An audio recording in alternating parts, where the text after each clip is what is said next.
Hey there, and welcome to Mama Drama and Trauma. I'm your host, Jenny Kimmel, and today's Truth Talk Thursday is a real one. It covers October 16th through October 31st, 2 weeks that asked me to hold a whole lot at once. My mom was hospitalized fighting 2 bacterial infections, and that alone could have taken all of the air out of the room. But life didn't pause. The texts kept coming, the decisions kept needing to be made, and so did the grief that keeps arriving in layers. This one is about anger and boundaries, silence and what it teaches you, and the weight of holidays when grief takes the color out of them. The silence that spoke volumes. Before I talk about what that silence taught me, I want to explain why it felt so heavy. In less than a year, my world was flipped twice. The previous November of 2022, we lost my dad. 2 weeks in the hospital that felt like 2 years. And then on August 9th, I learned my husband had been having an affair for the past 2 months. And now, in late October, I'm sitting in another hospital room. This time with my mom, watching her oxygen rise and fall and doing the math in my head. How much more can a heart carry? My mom did not want to be at that hospital. She knew it was what was best, but I think it pulled her straight back to the memory of my dad's hospital room. Monitors, beeps, waiting. She wanted nothing more than to just go home. And I was there trying to be her steady voice. I would say, "Mom, I know you're more comfortable at home, but we have to get you better before you can leave." It was heavy for everyone, the kind of heaviness that sits in your chest and makes you speak softer without even meaning to. The kind of silence that isn't empty. It's heavy. It holds meaning you can feel, but you can't yet put it into words. Sitting in a hospital room with my mom, watching the monitors blink, I realized that some silences are a warning and some are a window. A warning that I'm at my limit and a window into what matters most. In those quiet stretches, I prayed, and I prayed a lot. I prayed over her breathing, over the numbers on the screen, over the nurses who kept adjusting things, over the medicine trying to do its work. I replayed memories, little girl me who never wanted to be away from my mom. I've always been a mama's baby my whole life. She's always been my person, my best friend, the one who shows up, and sitting there watching her fight to keep her oxygen steady, it broke something open in me. Because she's the one who always helped me through everything, and I couldn't fix this for her. I couldn't do anything to help her. All I could do was love her through it. Her silence reminded me to lower the volume on everything that doesn't love me back. It reminded me to hold the line on my energy because caretaking a parent, mothering 3 boys, and rebuilding a life is not a side quest. It is the main story. The room had its own rhythm. The soft rush of oxygen, the monitor's beep counting each breath, the way nights made numbers dip and the days would pull them back up. The doctors wanted her levels stable for 3 days before they would even talk about discharge. Twice we thought we were there, but then the nighttime came and the numbers would drop and we'd have to start the count all over again the next day. She went in with 1 bacterial infection and then was diagnosed with another. So we did what daughters do. My sister and I made comfort out of the small things, bringing her toothbrush and water so she could brush her teeth in bed, tying her hair back when she was too tired to sit up, and even bringing in a couple of hair tools to dress her up and help her feel a little more like herself. When she couldn't get up because her oxygen would drop, we brought the world to her. In those moments, what did that silence ask of me? To listen to my body, to say fewer words, but mean them more. To stop justifying myself where no explanation is owed. Sometimes the strongest thing you can say is nothing. And there was another silence in my life back then too. The silence from my husband. My mom's quiet was born of illness and exhaustion, a silence that asked for tenderness and patience. His was born of avoidance and betrayal, a silence that felt mean and foreign, like I didn't even know who he was anymore. Both silences hurt, but they were different kinds of heartbreak. One said, I need care. The other said, don't ask me for the truth. My mom's silence pulled me closer, and his pushed me to protect myself. And here's something I learned about myself sitting in that quiet room with my mom. I've always known that I'm a strong person. For years, when my husband worked out of town 6 to 7 months at a time, I held it down. But I always told myself I was strong because we were a team. But that October, sitting in that hospital room, I realized I'm strong on my own 2 feet. I don't need anyone beside me to make me strong. I can carry it alone. I just don't always want to. And that's honest. If I had my choice, I'd choose someone who helps carry it with me. But when it comes down to it, I can shoulder what's mine and still be soft with the people I love. I remember watching her sleep, whispering prayers, watching numbers rise and fall, feeling that mix of hope and dread every time the monitor blinked. And then the small mercies: brushed hair, a washed face, a sip of water, a joke about bedhead that made her smile, tiny moments that said, we're still here and we're still us. That's what silence taught me: to protect my energy, to honor my boundaries, and to find God in the ordinary, like a steady breath and a daughter's warm hands. The house conversation and my anger. Around this same time came the house conversation. Him talking about buying a house while our marriage was unraveling. If you've ever lived this, you know hearing someone plan stability and roots in one breath while they haven't even finished the last chapter with you is a special kind of whiplash. How can you map out permanence with someone else when the foundation you built with me isn't even settled? There was no stability in our relationship in those moments, so how could he believe he could create it somewhere else? I remember exactly where I was when this call came in. I was sitting at the desk trying to do some work when the phone rang. He sounded casual, almost entitled, like it was no big deal. He told me there was a house nearby. He'd already talked to an agent, already started the legwork. All I would need to do, he said, was sign a waiver. Sign away money for a down payment, sign away any rights to it because the house would be his, not ours.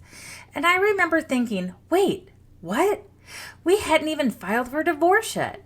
It had just been a little over 2 months since he walked out of our home, and now he was asking me to sign my rights away to something I was still reeling from, something that hadn't even fully sunk in yet.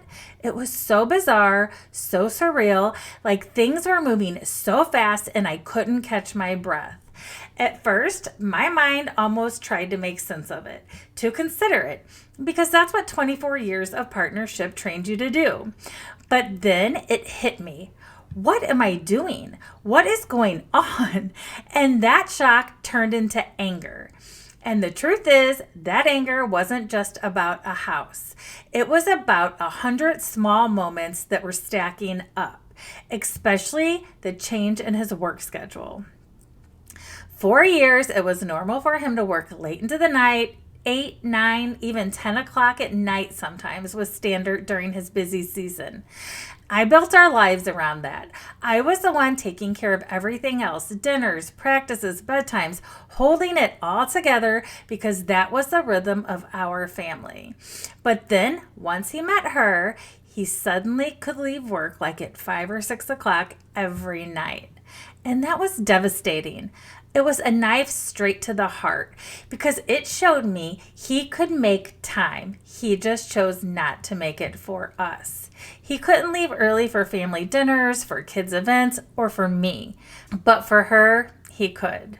And it was so disgusting to me because what it said, without him ever saying anything at all, was, she's worth my time in a way you never were.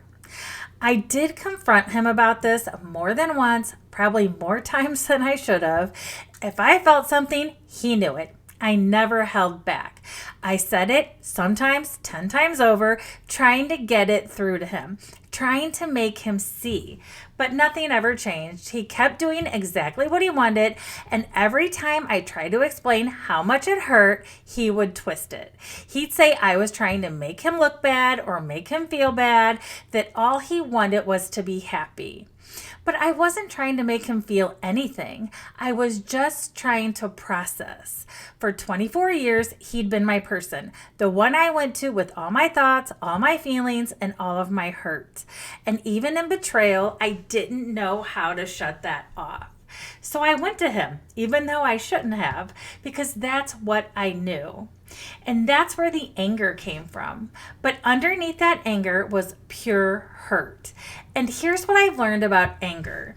Anger is often hurt that doesn't know where to go. It's a wall that your heart builds while it looks for a door.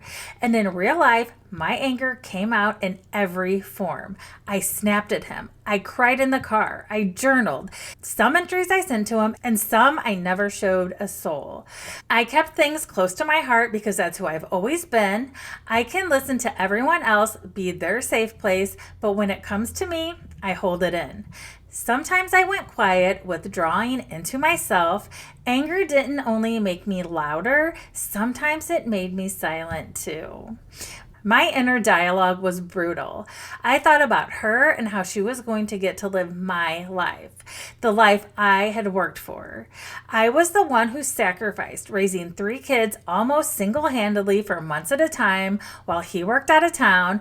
I gave up so much, and so did my boys. We paid the cost of his career, and now she, who had given up nothing, was going to step into the life that I bled for. It felt like she stole not just him, but my life. And that thought made me furious in a way I can't even describe. So I gave my anger a job to protect me while I figured out what hurts. Let me say calmly and clearly, no, I will not sign something that harms my stability or my kids' stability. I will not collaborate in a story that erases the cost that I've been paying. I didn't yell. I didn't justify. I chose a boundary over a blow up.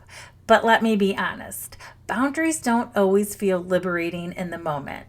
They feel lonely and sad because the truth is, I loved talking to him every day. I missed him even then. Cutting him out hurt like hell. It felt like cutting off my own arm. And yet, I knew it was the only way forward. So yes, I was proud of myself for taking a stand, but more than anything, I was sad.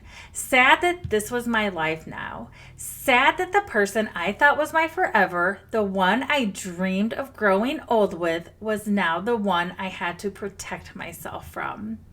Looking back now, do I see my anger differently?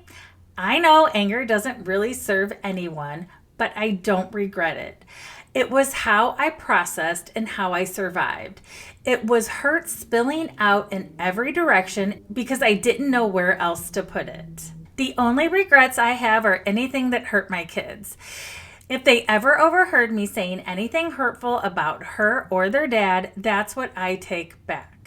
That's the part that still stings. That's the only thing I regret. Anything I did that touched my boys in a way I wish it hadn't. But my anger with my husband, no. It was real, that was honest, and that was mine. And it got me through.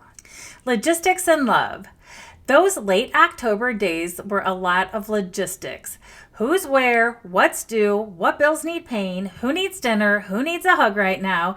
Logistics won't love you, but they can hold you up while you heal. Because here's the thing, there's nothing glamorous about making sure the electric bill's paid on time or shuffling kids from practice to practice when your own heart is breaking. There's no applause for showing up to the hospital with your mom's toothbrush or for making tacos 3 nights in a row because that's all you've got the energy for. But sometimes those small, ordinary things are what keep you standing. I had nights where the weight of all of it pressed down so hard, I thought, if one more thing gets added to my plate, I'll break. But then somehow I'd get up the next morning and I'd do it all over again.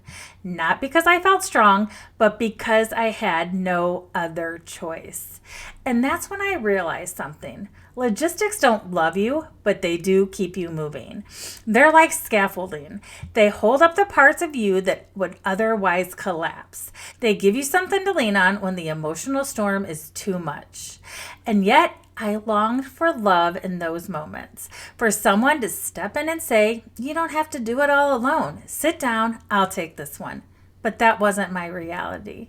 So I had to learn that the love I needed had to come from me, from grace, from faith, from looking at my boys and knowing I couldn't stop now.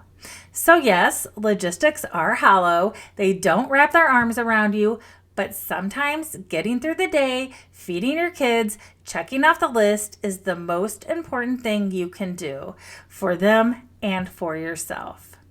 Healing is not a performance, it's a practice. Back then, survival mode looked like quick dinners, whatever was easiest, as long as the boys were fed. Sometimes laundry piled up high, sometimes dishes stayed in the sink, and I learned to let go a little. Everything didn't have to be perfect. Back then, I was barely keeping myself together, so I did the bare minimum to get by. And no, I didn't feel guilty. I allowed myself grace because I was doing what I needed to do to survive in those moments. And yes, people saw me, my family, my friends, they saw me trying, but the one person I wanted to see me didn't. My husband didn't care, he didn't notice, and the saddest part, I thought I'm doing everything I can to survive, and he doesn't even see me. That cut deeper than anything else could. And in those quiet evenings, when the logistics were done, I craved something so small. Just a hug, just arms around me at the end of the day, and I didn't get that. So sometimes I'd just tell my boys I need a hug, and they'd give it. Teenage boys who didn't really want to hug their mom still showed up for me because they knew I needed it. And I'll never forget that. Even now, hugs matter to me in a way I can't explain. God showed up in the middle of that chaos too. I prayed so much, help me survive this. Show me what to do. Show me the way. And he did. He showed up in small mercies, in my boys being there when I needed them, and me somehow getting through the days I thought would break me. Looking back now, I see those logistics differently. They weren't glamorous, they weren't joyful, but they kept me afloat. They gave me a reason to get up every day, and at that time, the boys were still here with me all throughout the week. And thank God they were, because they were my reason to get out of bed every day, to get up, to get dressed, and to keep moving. If they hadn't been here, I don't know if I could have gotten up. The logistics felt hollow in the moment, but they were the rails that carried me forward. The year that Halloween passed us by. That Halloween in 2023 made me realize something I had never really thought about before. All the magic of the holidays, all those memories that make them special and fun, come from the parents. When I think back to my own childhood, the magic of every holiday came from my mom and dad. And when I look at my kids' memories, the magic of their holidays came from me and my husband. Parents are the ones who breathe life into those traditions. And that October, when my heart wasn't in it, neither was theirs. We didn't decorate, not a single pumpkin or skeleton, and that was sad because decorating had always been a tradition for us. Over the years, we'd go all out. Above the front door, we have this huge picture window, and every year my husband would hang up this scary figure that Carson picked out, a tall cloaked guy with a red face. Carson loved it.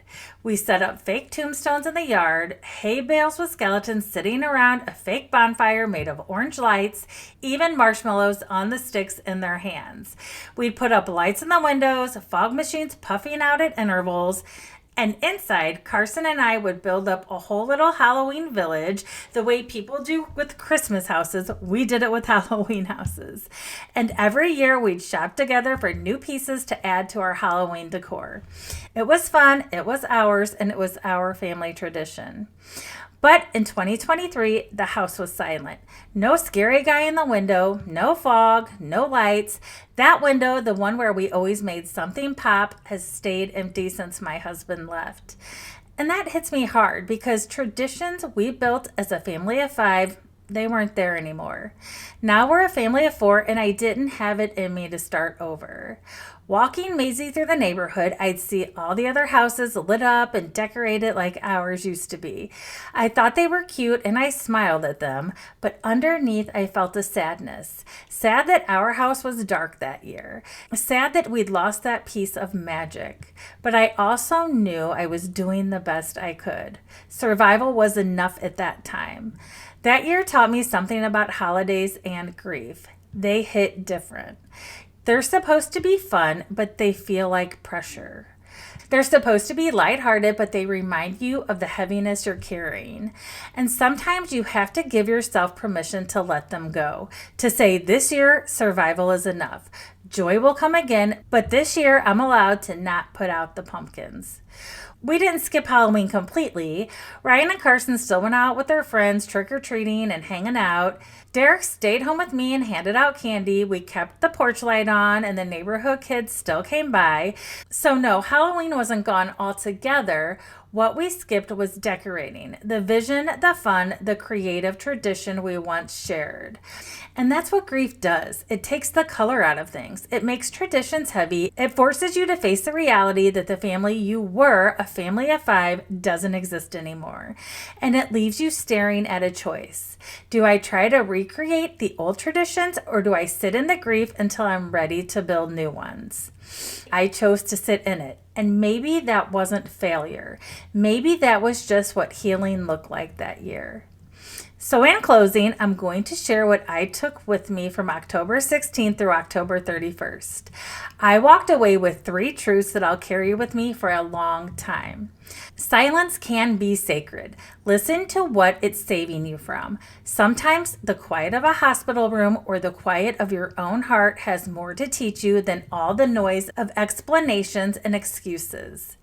Anger is a messenger. Follow it back to the hurt and set a boundary there. Anger isn't the enemy. It's pointing you to the wound, and it's asking you to protect yourself in that place. Joy hides in the ordinary, especially on porches with blinking pumpkins or in the smallest moments with your kids. Even when traditions are lost, there are still little glimpses of light reminding you that life hasn't completely gone dark. And if there's one more truth I'll add, it's this. Grief doesn't just change your heart, it changes your seasons. Holidays feel different, family feels different, even silence feels different. But through it all, there are still threads of love, resilience, and hope pulling you forward. If today's episode landed for you, share this with a friend who might need a steady voice. Healing is never easy, and sometimes just knowing someone else has been there can make the road a little lighter. And if you're here for the long haul, make sure you're subscribed on YouTube, Spotify, or Apple Podcast so you don't miss the next chapter of this story. As always, you are strong, you are worthy, and your story matters. Until next time, take care of you.